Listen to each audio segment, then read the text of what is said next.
आणि नमस्कार, पुन्हा एकदा रायझिंग पुणे या कार्यक्रमात आपलं सगळ्यांचं स्वागत करत असताना या कार्यक्रमाच्या तिसऱ्या परिसंवादात, तिसऱ्या टप्प्यात आपण आहोत. मान्यवर मंडळी आपल्या बरोबर आहे, जी पुण्यासाठी धडाडीने काम करत असतात, बोलत असतात पुण्याच्या समस्यांबद्दल.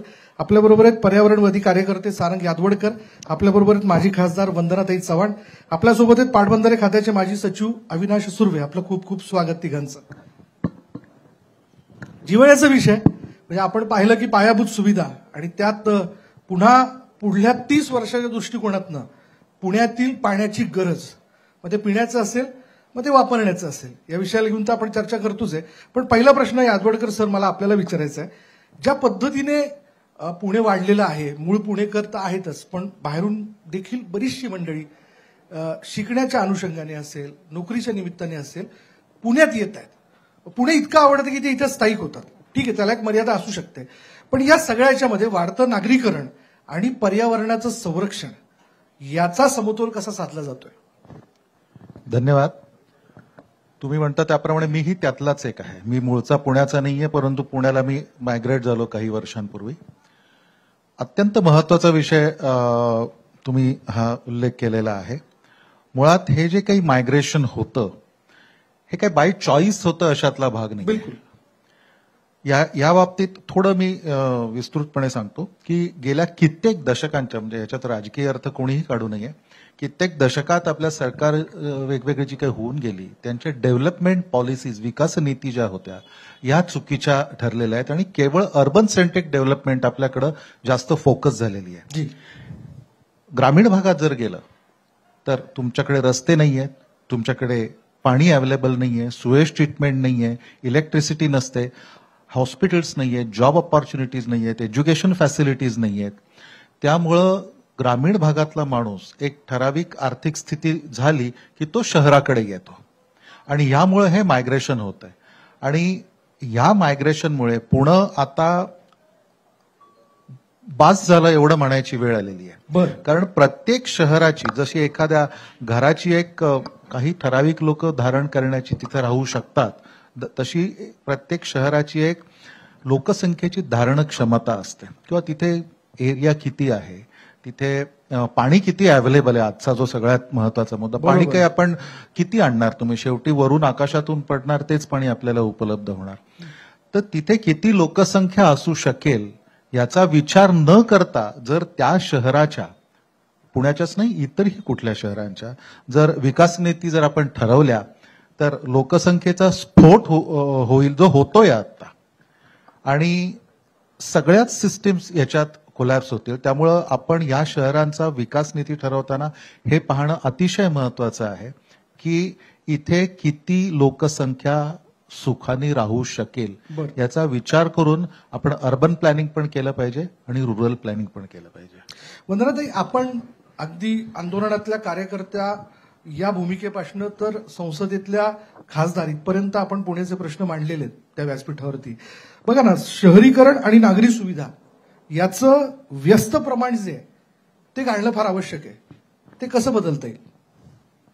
आपल्याला कल्पना आहे की शहरीकरण सगळीकडेच झपाट्याने वाढतंय. बिलकुल, सगळीकडेच. इट्स नॉट पुणे किंवा नुसतं महाराष्ट्र किंवा भारत नव्हे, संपूर्ण जगात. म्हणजे युनायटेड नेशन्सनी 2008 साली डिक्लेअर केलं की 50% लोकसंख्या आता शहरांमध्ये राहतीये. त्यामुळे महाराष्ट्र अपवाद नाहीये, पुणे अपवाद नाहीये. शहरीकरण खूप झपाट्याने वाढतंय आणि आपल्याला ते दिसतंय. फक्त ज्या पद्धतीने प्लॅनिंग झालं पाहिजे आणि प्लॅनिंग करून इम्प्लिमेंटेशन झालं पाहिजे ते मात्र कमी पडतोय. आता मी ज्यावेळेला म्हणते की शहरीकरण सगळीकडेच चालू आहे, पण ज्यावेळेला आपण युरोपमध्ये जातो, अमेरिकेमध्ये जातो, इतर देशांमध्ये जातो, अगदी ईस्ट कंट्रीजमध्ये जातो, त्यावेळेला तिथं पण शहरीकरण होत आहे ना, तिथं पण प्लॅनिंग करावं लागतं, पण इम्प्लिमेंटेशन अतिशय व्यवस्थित होतं. मला असं वाटतं की आपलं ऍडमिनिस्ट्रेशन कुठंतरी कमी पडतं या बाबतीत. ऍडमिनिस्ट्रेशननी लोकांचा सहभाग घेऊन, मी असं म्हणत नाही की सगळं काम ऍडमिनिस्ट्रेशननीच केलं पाहिजे, कारण गव्हर्नन्सचा पॅराडाईमच आता चेंज झालाय. पूर्वी कसं होतं की मी टॅक्स देतोय ना किंवा टॅक्स देतेय ना, मग हे आता काम कॉर्पोरेशनचं आहे. आता तसं नाहीये. गव्हर्नन्सचा पॅराडाईम चेंज झालाय की नागरिकांनी एकत्र यावं, नागरिकांनी एखादं काम परिसरातलं पुढे घ्यावं आणि महानगरपालिकेने त्याच्यासाठी टेकू द्यावा. मात्र हे दिसत नाही आणि म्हणून जे ऍडमिनिस्ट्रेशन कमी पडतंय त्या ठिकाणी आपल्याला बघावं लागेल की त्याच्यात कसा सुधार होईल. आणि म्हणून मी संसदेत असताना सुद्धा हे मांडणी केली होती की जसं IAS आहे, IFS आहे, IPS आहे, तसं महानगरपालिकांसाठी सुद्धा एक काडर वेगळा तयार केला पाहिजे. आज कुठल्या तरी वेगळ्या खात्यात काम करणारे IAS officer, of course he is very capable, I am not doubting his capability, पण ज्यावेळेला ते एखाद्या कॉर्पोरेशनला येतात, 3 वर्ष असतात, समजून घेण्यामध्येच कदाचित 6-7 महिने जातात, 1 वर्ष जातं. बरोबर. समजून घेतलं, काम करायला लागले की जायची वेळ येते. त्यामुळे ही जी आपली सिस्टम आहे ना, ह्याच्यात काहीतरी बदल केला पाहिजे आणि मला वाटतं काही प्लॅटफॉर्म्स असे निर्माण केले पाहिजेत जे कायम काम करतील. थोडक्यात नागरिकांचा प्लॅटफॉर्म केला पाहिजे. मग तिथं अधिकारी कोणी येऊ, पण नागरिकांनी केलेला अजेंडा जो आहे तो राबवण्यासाठी त्या ऍडमिनिस्ट्रेशननी पुढाकार घेतला पाहिजे. टिपिकल केस सांगते की एका अधिकाऱ्यांनी आल्यावर त्यांचा अजेंडा प्रत्येकाचा छान असतो, बिलकुल. पण त्यांचे प्रायोरिटी आयटम्स वेगवेगळे असतात. त्यामुळे एखाद्याने एक प्रायोरिटी आयटम घेतला, चांगलं काम केलं, पुढचे कमिशनर आले की नेमका तो ड्रॉप केला जातो आणि नवीन घेतला जातो. पुन्हा नवीन प्रायोरिटी सुरू होतात. त्यामुळे काम कसं होणार, शहर कसं सुधारणार. त्यामुळे मला अगदी प्रकर्षाने जाणवतं की नागरिकांचा एक संच करून, एक प्लॅटफॉर्म बनवून they will dictate the agenda, असं झाल्याशिवाय आपली शहरं सुधारणार नाही. फार महत्वाचा मुद्दा मांडलात आणि मी याच्याशी सहमत आहे की स्थानिक स्वराज्य संस्थांवरती काम करणारे जे अधिकारी आहेत, खास करून IAS केडरचे, त्यांची एक स्पेशालिटी त्या संस्थाच्या बाबतीत असायला पाहिजे. सुर्वे सर, मी आपल्याकडे येतो. पाण्याचा मुद्दा जो आहे तो दोघांच्याही बोलण्यातनं आला. म्हणजे लोकसंख्या वाढते आणि त्या दृष्टीने त्या प्रमाणात खरं तर पाण्याचं समान वाटप जे ते झालं पाहिजे. पण या सगळ्याच्या शहर आणि ग्रामीण या दोघांमध्ये मोठा संघर्ष होताना दिसतो आणि त्याला कारणीभूत पाटबंधारे खातं आहे. आता भलेही तुम्ही नाही आहात त्या खात्यात, म्हणजे तुम्ही बोलू शकता, मोकळेपणाने बोलू शकता, बोलणार खात्याच्या बाजूने बोलू शकता आणि काही 19-20 असेल तर तेही तुम्ही मांडू शकता. त्यामुळे ते प्रमुख कारण पाटबंधारे खातं आहे असं म्हटलं जातं. खरंच तसं आहे का? काय कारण आहे? सर्वप्रथम आपला जो मुद्दा आहे की शहरी आणि ग्रामीण, म्हणजे शहरातील पिण्याचं पाणी, उद्योगाचं पाणी वर्सेस शेतीचं पाणी, असा तो संघर्ष आहे. बिलकुल. आणि तो संघर्ष अजून काही दिसत नाहीये. मला वाटत नाही की कधी या 5-10 वर्षात दौंडच्या किंवा इंदापूरच्या शेतकऱ्यांनी रस्ता रोको केला आणि पुण्याचं पाणी कमी करा म्हणून सांगितलं. अजून असा काही संघर्ष झालेला नाही. पण जर अशाच पद्धतीचं प्रशासन चाललं तर पुढच्या 5-10 वर्षात मोठा संघर्ष होण्याची नक्की शक्यता आहे. कशा पद्धतीचं सांगतो. त्याचं कारण असं आहे की 2005 साली ज्यावेळी पुण्यासाठी पाणी मंजूर झालं, ते साधारण 11.5 TMC इतकं पाणी मंजूर केलेलं आहे. बरं. आणि त्यातलं 6.5 TMC पाणी पुनर्प्रक्रिया करून पुन्हा शेतीसाठी द्यायचं असं ठरलं. मध्ये आपण एक मुंडवा आणि खराडी या ठिकाणी एक बंधारा बांधून अशा प्रकारची स्कीम मी चीफ इंजिनियर असताना आपण केली. तर तिथून साधारण सध्या 2 TMC पाणी पुनर्प्रक्रिया करून सध्या जुना मोठा कालव्यामध्ये सोडलं जातं. एक थोडीफार शेतीचा म्हणजे एक तो प्रयोग म्हणून सुरू झालं. आता मुख्य मुद्दा असा आहे की लोकसंख्या वाढतेय, त्याची वाढ आपल्या हातात नाही. आत्ताच पाटील साहेब म्हटले त्याप्रमाणे ती 72 लक्षापर्यंत गेलेली आहे. बरं. तर माझा मुख्य मुद्दा असा आहे की जो मी सातत्याने ज्याच्यावरती काम करतोय की जो काही मापदंड आहे आपल्या देशामधला, की शहरामध्ये प्रति माणसी प्रतिदिन 125 लिटर इतकं पाणी 150 लिटर इतकं पाणी वापरलं गेलं पाहिजे. जर ही 60 लक्ष लोकसंख्या असेल आजची, फ्लोटिंग धरून किंवा इतर जी आपण 11 गावं घेतल्यामुळे ती वाढलेली आहे, पण 60 लक्ष जर लोकसंख्या धरली आपण तर 150 गुणिले 60 तर 900 MLD पाण्यामध्ये पुण्याचं भागलं पाहिजे. बरं. त्याच्या अगेन्स्ट आता जवळजवळ 1500 ते 1600 MLD इतका पाण्याचा वापर होतोय. बरं. आणि थोडक्यात ज्यावेळी हा अतिरिक्त पाण्याचा वापर होतोय त्यावेळी आपण शेतीचं पाणी शहरासाठी वापरतोय. बरं.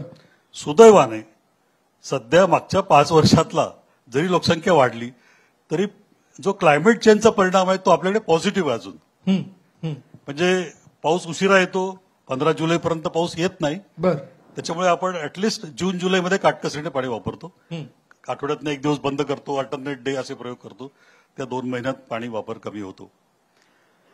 पाऊस 2 महिन्यात जास्त पडतो, 15 जुलै नंतर 15 ऑगस्ट 40 दिवसात खूप जास्त पाऊस पडतो आणि मग पूर येतात, शहरात पूर येतात, नदीत पूर येतात. तर ह्या सगळ्या व्यवस्थेमध्ये लाभ क्षेत्रामध्ये सुद्धा चांगला पाऊस होतो. बरं. आणि अशी परिस्थिती असल्यामुळे आतापर्यंत आपल्याला या पाण्याचा त्रास जाणवलेला नाही. कारण ती जे पावसाळ्याचे 4 महिने असतात ऑक्टोबर नोव्हेंबर पर्यंतचे, ते पावसाचं पाणी धरण भरल्यानंतर सुद्धा येत राहणारं पाणी, याच्यामुळे आपल्याला ही परिस्थिती अजून जाणवत नाहीये. आणि कमांड एरिया म्हणजे लाभ क्षेत्रात सुद्धा पाऊस चांगला होतोय, त्याच्यामुळे पाण्यावरचा जो शहरात जे जास्त पाणी वापरलं जातं तेवढा ताण अजून शेतीमध्ये जाणवत नाहीये. परंतु वातावरण बदलाची, क्लायमेट चेंजची दुसरी बाजू अशी आहे की तीव्र पूर जसे येतात, तीव्र पाऊस जसा येतो तसे तीव्र दुष्काळ सुद्धा येऊ शकतात. त्याची मात्र आपण काही तयारी केलेली नाही. तर माझं याच्यामध्ये सजेशन असं आहे की पाण्याचा वापर तर वाढणारच आहे, परंतु तो आपल्याला सुरुवातीला आज जो 250 लिटर प्रति माणसी प्रतिदिन इतका आहे, तो आपल्याला शासकीय किंवा जे काही राष्ट्रीय मापदंड आहे 150चा, त्या मर्यादेपर्यंत कसा आणता येईल याच्यावरती आपल्याला पहिलं काम केलं पाहिजे. म्हणजे आपण जपून वापरलं पाहिजे आणि काटकसरीने जपून. साधं सोपं जे वारंवार आपण सांगतो पण ते ऐकत नाही. तर ते जपून वापरलं पाहिजे. आणि माझं तर म्हणणं असं आहे की जर आपल्याला अशीच लोकसंख्या वाढणार असेल तर कल्चर जी आहे, संस्कृती जी आहे पाणी वापरायची, जलसंस्कृती, ती अचानक डेव्हलप होत नाही. तर आजपासून आपण जर असं ठरवलं की आपल्याला नियोजन पद्धतीने आणि काटकसरीने पाणी वापरायचं आहे, कदाचित 10 वर्षानंतर आपण अशा स्टेजला येऊ की आपण 150ला येऊ. आणि असंच जर आपण विचार केला तर कदाचित 30 वर्षानंतर आपण 100ला येऊ, जी गरज राहणार आहे काळाची. 1 कोटी लोकसंख्या गेली तर आपल्याला दररोज फक्त 100 लिटर मिळू शकतं. आणि पाणी तेवढंच असेल ना. पाणी तेवढंच तेवढंच आणि लवादाप्रमाणे आपल्याला ते पाणी वापरावरती सुद्धा मर्यादा आहे. पाणी तेवढंच आहे. आणि जसं शेतीचं पाणी वापर आहे तसं शेतीचं क्षेत्र सुद्धा वाढत चाललंय. लोक पाणी येतंय म्हटल्यानंतर छोटे छोटे प्लॉट्स नव्याने डेव्हलप करतात. शेतीची पीक रचना बदलत चालली आहे. आपण किती म्हटलं तरी आज प्रोसेस इंडस्ट्री जी काही अॅग्रिकल्चर प्रोसेस ती फक्त शुगर केनमध्ये आहे. सोलापूर जिल्ह्यामध्ये उजनी नव्हतं त्यावेळी एक सुद्धा साखर कारखाना नव्हता. आज 36 साखर कारखाने सोलापूर जिल्ह्यामध्ये आहेत. अॅग्रो प्रोसेसिंग आहे, ज्याच्यावरती शासनाचं उत्पन्न आहे, रोजगार आहे आणि जे काही नॅशनल प्रोडक्शन आहे ते जीएसटी आहे, सगळे टॅक्सेस त्याच्यावर मिळतात. बिलकुल. सारंग सर, यांनी जसं म्हणलं की आता शेतीचं पाणी देखील शहर वापरायला लागलं, तर तसं व्हायला नको. खरं तर समतोल असायला पाहिजे या सगळ्याच्यात. काय म्हणजे तुमचं निरीक्षण काय, काय नेमकं घडतंय, काय कुठे अपव्यय होतोय? सुर्वे म्हणाले त्याच्यात नक्कीच तथ्य आहे. थोड्या त्या फिगर्स मी करेक्ट करतो अजून. जलसंधारणकडून पुण्याला 1732 MLD million litres per day हा पाण्याचा पुरवठा आहे. त्याच्यात 310 MLD अजून हे ग्राउंड वॉटर एक्स्ट्रॅक्शन आहे. म्हणजे 2042 MLD million litres per day हे पुण्याचं टोटल पाण्याचं कन्झम्पशन आहे. कन्झम्पशन आहे. आता पाण्याची उपलब्धी जेवढी आहे तेवढीच राहणार आहे. लोकसंख्या ही वाढते because of what ever reasons. त्यामुळे आपण पाणी रिसायकल करणं गरजेचं आहे. जास्तीत जास्त त्याचा पुनर्वापर होणं गरजेचं आहे. आणि त्यांनी जो उल्लेख केला की जे सुएजचं जे आहे ते 6 का 6.5 TMC ते परत कॅनॉलमध्ये शुद्धीकरण करून टाकायचं, हे अत्यंत कमी प्रमाणावर होतं. कारण मुळात आपलं जेवढं सुएज पुण्यात जनरेट होतं त्याच्या 30 ते 40% सुएज कॉर्पोरेशन ट्रीट करते. बाकी सगळं सुएज हे विदाऊट एनी ट्रीटमेंट हे नदीत जातं. त्यामुळे इतकी भीषण नद्यांची परिस्थिती आहे पुण्यातल्या की ते जर शेतीला जर आपण द्यायचं म्हणलं आणि ते शेतीतली उत्पन्न आपणच वापरणार आहोत शेवटी, तर यांनी खूप मोठ्या प्रमाणावर आपण विष निर्मिती करतोय आणि ती खाली पाठवतोय. तर याच्यासाठी सुएज ट्रीटमेंट व्यवस्थित होणं ही अत्यंत काळाची गरज आहे. परंतु पुण्यात आत्ता परिस्थिती अशी आहे, म्हणजे गेल्या अनेक वर्षातल्या विकास धोरणांमुळे, प्रशासनाच्या दुर्लक्षामुळे आणि राजकारण्यांच्या दबावामुळे परिस्थिती अशी आहे की नको तेव्हा, नको तिथे, नको तेवढं पाणी हे मुबलक असेल, नको तेव्हा. म्हणून जेव्हा पाहिजे असेल तेव्हा तुम्हाला पाणी हे उपलब्ध नसणार आहे, शुद्ध पाणी. आणि आपण त्या दिशेने खूप वेगाने वाटचाल करतोय. याला संपूर्णपणे जबाबदार शासकीय अधिकारी, प्रशासन, दुटप्पी भूमिका घेणारे प्रशासनातले लोक, उच्च पदस्थ आणि राजकीय नेते जबाबदार आहेत, असं माझं स्पष्ट मत आहे. आणि माझ्याकडे डॉक्युमेंट्स आहेत, त्याच्या आधारावर मी बोलतोय. आपल्याकडे येतो, पण पुन्हा मुद्दा तो जो आहे तो स्थानिक स्वराज्य संस्थांमधील अधिकारी, शेवटी हे प्रक्रिया उद्योग जे आहेत ते प्रक्रिया उद्योग हे महापालिकेच्या अंतर्गतच येतात. पुन्हा इथे अधिकाऱ्यांची उदासीनता आहे का? मी परत मगाशी म्हटल्याप्रमाणेच म्हणेन की प्रायोरिटीज सारख्या बदलत असतात. अनेक वेळेला प्लॅन्स बनवले जातात. आता एक एक्झाम्पल द्यायचं झालं तर 24/7 पाणी पुण्याला असावं असं एक पॉलिसी बनवली आणि आम्ही काही जण सारखे सांगत होतो की 24/7 शक्यच होणार नाहीये. म्हणजे इंटेन्शन फार चांगलं होतं पण ते शक्य होणार नाहीये. आणि त्याचं कारण असं होतं की जे मीटर्स लावले जायला पाहिजेत प्रत्येक घराला, water has to be metered, त्याच्यात डाऊटच नाहीये. बरोबर. पण पूर्वी काय होतं, ते मीटर का काढलं गेलं तर तो पहिल्यांदा पाणी यायच्या आधी जोरात हवा येते, त्या हव्याने तो नील फिरायचं, अनेक वेळेला तुटायचं, त्यामुळे ते रिडिंग व्यवस्थित पाण्याचं दिसायचंच नाही, त्यामुळे ते काढले गेले. आणि मग प्रॉपर्टी टॅक्सच्या आधारे आज लोक पाण्यावर सेस भरतात. हे करत असताना 24/7 पाणी असलं तर ते कायम पाणी त्याच्यात राहील, पण तेवढं पाणीच नाहीये ना शहरामध्ये. आणि त्यामुळे ही चुकीचं नाव त्याला दिलं गेलं होतं. आता इक्विटेबल डिस्ट्रीब्युशन म्हणून त्याला नाव दिलं गेलंय, पण अशा काही पॉलिसीज केल्या जातात ज्या अनरिअलिस्टिक असतात, जे ऍक्च्युली नाव फार अट्रॅक्टिव्ह वाटतं पण ते अंमलबजावणी होऊ शकत नाही. आणि म्हणून परत मी त्याच्याकडेच येते की लोकांचा सहभाग घेणं. पुण्यामध्ये किती एक्सपर्ट्स आहेत, रिटायर झालेले आहेत, सुर्वे साहेबांसारखे आहेत, एक्सपर्ट्स यादवडकरांसारखे आहेत, अनेक जण आहेत ज्यांच्या बरोबर सुद्धा सल्लामसलत महानगरपालिकेने केली पाहिजे. पुणे त्या दृष्टीने खूप भाग्यवान आहे ही लोक असल्यामुळे. पण ही सल्लामसलत होताना दिसत नाहीये. अधिकारी काहीतरी ठरवणार, काहीतरी पॉलिसी पेपर ठेवणार, तो थोडासा कुठेतरी लीक झाला, आमच्यासारख्यांना कळलं तर आम्ही आवाज उठवतो, नाहीतर मग तसाच तो पास होणार आणि मग त्याची अंमलबजावणी होणारच नाही. त्यामुळे हे जे अधिकारी कमी पडतात का तर नाही, मी म्हणेन की लोकल जे पुण्याचे अधिकारी आहेत ना ते खूप कार्यक्षम आहेत. बाहेरून येणारे असतात, मी कार्यक्षम नाही असं म्हणणार नाही, पण ते थोड्या अवधीसाठी असतात, त्यामुळे त्यांना तो अजेंडा तेवढा पुरता असतो, परत दुसरा येणारा तो मगाशी म्हटल्याप्रमाणे कॅरी ऑन करत नाही. पण ती जी एक कन्सिस्टन्सी पाहिजे, ती कन्सिस्टन्सी कुठेतरी नक्की कमी पडते. आणि म्हणून तुम्हाला सगळ्या योजना ज्या आहेत पुणे शहरातल्या, पाणी योजना असेल, जॅकवेलची मगाशी यादवडकरांनी सांगितलं की पाणी शुद्धीकरण करून नदीत सोडायची योजना असेल, सुएज ट्रीटमेंट प्लांट्स असतील. म्हणजे मला आठवतंय की ज्यावेळेला सुएज ट्रीटमेंट प्लांट्स करायचे होते नवीन पुण्यामध्ये, त्यावेळेला त्यावेळेच्या आयुक्तांनी सांगितलं होतं हे प्लांट्स आल्यानंतर ते पाणी इतकं शुद्ध होईल की तुम्ही त्याच्यामध्ये पोहू शकाल. ही आहे का परिस्थिती आज? सो हे जे आहे ना फसव्या वल्गना करणं जे इम्प्रॅक्टिकल आहे, हे कुठेतरी थांबलं पाहिजे. अधिकाऱ्यांनी सुद्धा मान्य केलं पाहिजे की this is a problem and we need to solve it. ज्यापर्यंत ते सारखे म्हणत नाही सगळं हे चांगलंच आहे, सगळं मस्त आहे असं म्हणत राहतील ना, तोपर्यंत सुधारणा मला नाही वाटत काही होऊ शकते. मी शेवटचा प्रश्न घेतो. या सगळ्या याच्यातनं आपण म्हणतो की सगळ्या कथेचं जे सार आहे ती येणाऱ्या कालावधीमध्ये वाढणारी लोकसंख्या लक्षात घेऊन पाण्याचा वापर तो आपण ठरवला पाहिजे. जसं तुम्ही म्हणालात की ठराविक एका मर्यादेपर्यंत ते आणणं आवश्यक आहे. पुण्याची पाण्याची गरज कशी भागवायची, काय केलं पाहिजे?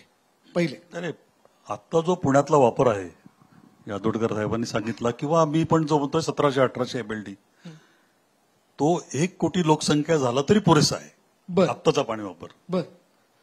आपला चॅलेंज असा आहे की ते पाणी आपण आज ज्या पद्धतीने वापरतोय ते हळूहळू काटकसरीने किंवा योग्य पद्धतीने वापरलं पाहिजे. 250 वरनं 150 आलं पाहिजे. 150 तरी आलं तरी बघा ना, म्हणजे आणि 100ला गेलो तर अजून 3 पट आपल्याला पाणी वापर वाढवता येईल. तर म्हणजे पहिली गोष्ट म्हणजे मॅडम म्हटलं तसं की ही लोक चळवळ व्हायला पाहिजे. पहिल्यांदा लोक चळवळ व्हायला पाहिजे. आज मी म्हणतो की ज्यावेळी जून जुलै महिन्यात पाण्याचा कट लागतो, 20% पाणी कपात करायची, सगळे त्याला विरोध करतात.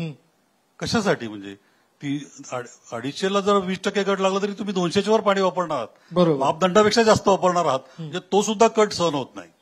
माध्यम सुद्धा तो विषय अगदी उचलून धरतात की असे कशी कट, असं कसं कट लागला, शेतीसाठी पाणी चाललंय. प्रथम आपण हे लक्षात घेतलं पाहिजे की आपण शेतीचं पाणी वापरत आहोत, कारण आपल्या लोकसंख्येला एवढं पाणी लागत नाही. आपण शेतीचं पाणी वापरत आहोत. तर सगळ्यात पहिली सुरुवात पुणे शहरामध्ये लोक चळवळ तयार होऊन आपण वेगवेगळ्या पद्धतीच्या प्रबोधन, मग ते शाळेतल्या विद्यार्थ्यांपासून असेल, कॉलेजेसमध्ये असेल, सामाजिक संस्थांच्या माध्यमातून असेल, तर हा पाणी वापर आपण 150 पर्यंत आणण्यासाठी पुढची 5 वर्ष खूप काम केलं पाहिजे. त्याच्यासाठी जी काय मदत लागेल ती माझ्यापासून माझी सगळी जी टीम आहे आम्ही सगळे त्याला मदत करू शकतो. परंतु ही लोक चळवळ होणं अत्यंत गरजेचं आहे, कारण एकमेकावरती प्रश्न ढकलून हा प्रश्न सुटणार नाही. बिलकुल. कारण पाण्याचं महत्व कधी आहे की ज्या दिवशी पाणी येत नाही त्याच दिवशी पाण्याचं महत्व आहे. बरोबर. ते पगारासारखं आहे की पहिल्या आठवड्यामध्ये पगार असतो त्यावेळी भरपूर आपण खर्च करतो आणि 28 तारखेलाच आपल्याला पैशाची आठवण होते. बरोबर. तसं हे पाण्याचं आहे. पाण्यावरती जी चर्चा होते ती फक्त मे जून मध्ये होते, तोपर्यंत अजिबात होत नाही. त्याच्यामुळे सातत्याने दर महिन्याला कमीत कमी 5 दिवस पाणी बंद ठेवलं पाहिजे. बर. याने हो, म्हणजे मग पाण्याचं महत्वच कळत नाही ना. बरोबर. आपण जास्त पाणी वापरतो आहोत. हॉटेलमध्ये ग्लास आपल्याला पूर्ण ग्लास भरून दिला जातो, एवढं पाणी पितो का आपण? त्यातलं अर्ध पाणी वाया जातं. इतक्या छोट्या छोट्या गोष्टी. पण वंदनाताई, पुणेकर पाणी नाही म्हणून ओरड करण्यासाठी पुढे येतील, पण पाणी जास्त वापरलं तर कोणी असं सांगणार नाही की मी वापर. ठीक आहे ना, म्हणजे मग परिस्थिती शिकवेल. परिस्थिती शिकवेल. जसं क्लायमेट चेंजचं एक वर्ष असं येईल की 60% पाणी मिळालं, धरणामध्ये 60% पाणी आहे. आपण काय करणार? जसं सारंगजी म्हणाले तसं जेव्हा आवश्यक असेल तेव्हा पाणीच नसेल. पण वंदनाताई, पाणी नसेल तर विकासाला ब्रेक लागू शकतो. आणि पाण्याचं महत्व हे एका गृहिणीपेक्षा, महिलेपेक्षा दुसरं कोणी सांगू शकतो. ऍब्सोल्युटली. मला एक फक्त भीती फार वाटते की आता सुर्वे साहेबांनी सांगितलं हे बरोबर आहे, लोक चळवळ झाली पाहिजे वगैरे, बरोबर आहे, लोकसंख्या वाढतीये, पण आता मला एक धोक्याची घंटा जी पुणे शहराला भेडसावतीये ती आवर्जून ह्या कार्यक्रमात सांगितलीच पाहिजे, कारण ती पुणेकरांना आणि महाराष्ट्राच्या सगळ्या जनतेला माहिती होणं गरजेचं आहे. राज्य शासनाने, मग कुठलं राज्य पॉलिटिक्स आणायचं नाहीये मला ह्याच्यामध्ये, पण राज्य शासनाने युडीसीपीआर म्हणून युनिफाईड डीसी रूल्स म्हणून पास केले डिसेंबर 2020 साली. पूर्वी पुण्याला 1 FSI होता, जास्तीत जास्त स्लम रिहॅबिलिटेशन असला तर 2.5 पर्यंत जात होता. आज युडीसीपीआर मुळे काही ठिकाणी 5, काही ठिकाणी 7, काही ठिकाणी 9 असा FSI झालाय. आणणार कुठून पाणी? पाणी कुठून आणणार? ड्रेनेज आज फक्त 50% आपण ट्रीट करतो, ते कसं ट्रीट करणार? रस्ते काय वाईड होणार नाहीयेत, आणखीन रुंद होणार नाहीयेत, गाड्या वाढणारच आहेत पब्लिक ट्रान्सपोर्ट झाला तरी. एअर क्वालिटी कमी झाली, दिल्लीपेक्षा भयानक एअर क्वालिटी पुण्याची असते काही काही दिवसामध्ये. एअर क्वालिटी आणखीन खराब होणार आहे, रेस्पिरेटरी डिझीजेस वाढणार आहे. तर हे युडीसीपीआर नावाचं भूत हा टाइम बॉम्ब आहे आणि हा पुण्याला उद्ध्वस्त करून टाकेल. त्यामुळे हा काही करून थांबवला पाहिजे. म्हणजे मीडियाच्या माध्यमातून, आमच्या माध्यमातून आपल्याला सगळ्यांना, नागरिक म्हणून, प्रशासन म्हणून सगळ्यांनाही थांबावं लागेल. नाहीतर पुण्याचं काय होईल, गॅस चेंबर व्हायला वेळ लागणार नाहीये. आत्ताच तुम्हाला उंच उंच बिल्डिंग्स बघायला मिळतात.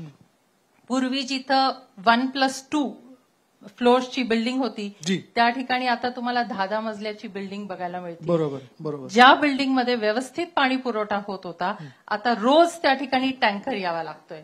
इमॅजिन ही परिस्थिती जर पुणे शहरात झाली तर काय त्या पाण्याचं आणि कसं तुम्ही अवेलेबल करणार आहे?